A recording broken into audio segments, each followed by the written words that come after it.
গোসাই একবার ডাকে রাধা কুণ্ডে, আবার ডাকে শ্যাম কুণ্ডে, একবার ডাকে।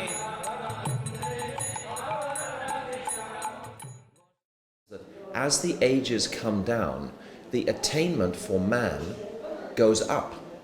We can actually attain a sweeter conclusion than they could in Satya Yuga.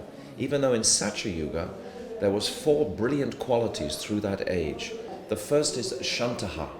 This means fully peaceful. All the living entities were completely peaceful.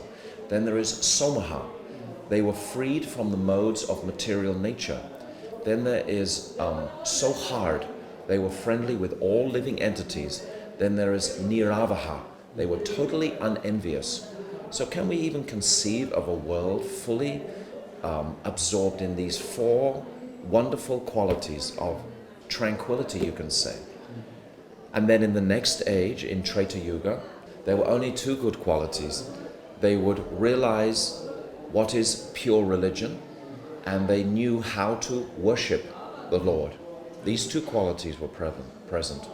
And then in the next age, in Dwapara Yuga, it's called Jignasafaha. They were all knowing in the process of how to worship the Lord. So gradually the qualities are decreasing through the ages. This is astonishing how the Lord has made this arrangement of these ages. But it's important to understand something of this, to understand who is Mahaprabhu. This is like the history of the world, so to speak, or the history of the universe. In this age, of course, Manda Sumanda Matayo, Manda Bhargya Uparudita, there are no good qualities. Actually, there are no qualities at all. There are minus qualities. Forgetful, short of memory, and above all, always disturbed.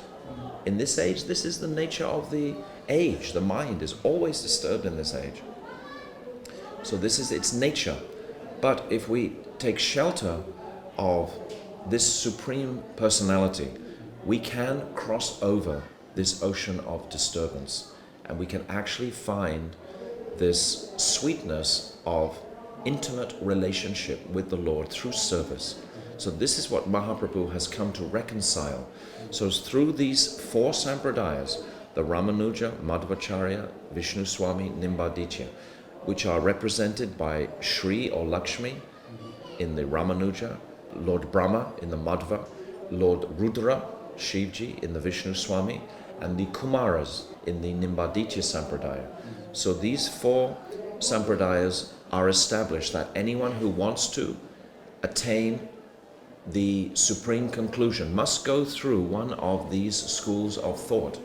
This is what the Vedas are teaching emphatically.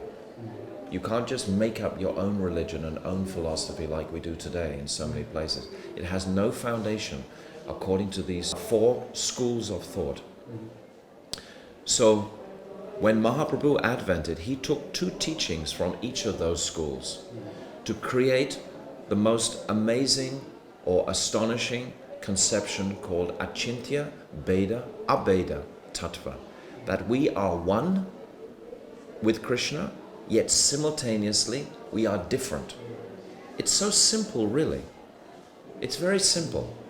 But men like to debate and use their intellect and use their knowledge and their philosophy. So they go through all of these different stages of philosophy just to come to this one very simplistic conclusion that Mahaprabhu gave us. So Mahaprabhu took 2 teachings from each of these sampradayas. In the Ramanuja, he took the teaching of service to the devotees, and he took the teaching of pure devotional service to Krishna. But remember, this Krishna is not the sweet Krishna of Vrindavan, so there's some difference here. Then Madhvacharya, he took from him the 2 teachings of worshipping the deity. The deity was already worshipped, but he took the teaching that Madhvacharya established, that within the deity is Krishna. The reality of the eternal person, Krishna, is there within the deity. And then he took the teaching from Madhvacharya of the defeat of Mayavadism. Madhvacharya smashed Mayavad all over India. He traveled all around India. He went to the Himalayas. He visited Vedavyas in his cave. He did so many miracles, but he smashed this Mayavad tendency that you are God and I am God. This is This hurts the Lord.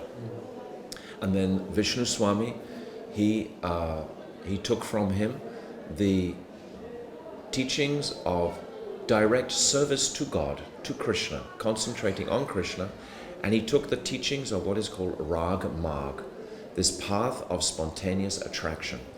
So this he took from Vishnu Swami. And then from Nimbaditya, he took to take shelter of Radha and to follow in the footsteps of the gopis.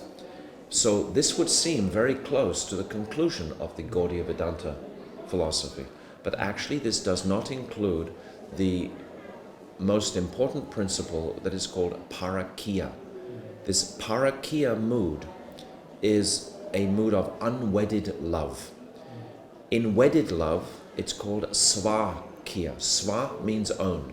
When you're married, you look at your partner, your wife, your husband, and you say, now you are mine forever.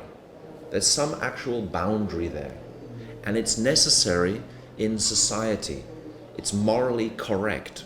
When Krishna was in Dwarka, all his relationships were of swakya. But a higher taste or juice than that ownership relationship of marital bonding is this parakya. Para means other or paramour. So this is what Mahaprabhu came to give. He came to give this understanding of his relationship with the young brides of Vrindavan. These young brides, Ramya Kachit Upasana Braja Vardu Vargenava Kalpite, is saying that this is the highest estimation of love. It's not easy for us to understand this moral difference. We cannot understand this difference. In this age, people think that religion stands for morality, but we should try and understand that morality in the ultimate conclusion represents some sort of boundary. God himself is not bound by any morals. He is unbounded. Therefore his love is of the highest blown. It's of the highest nature.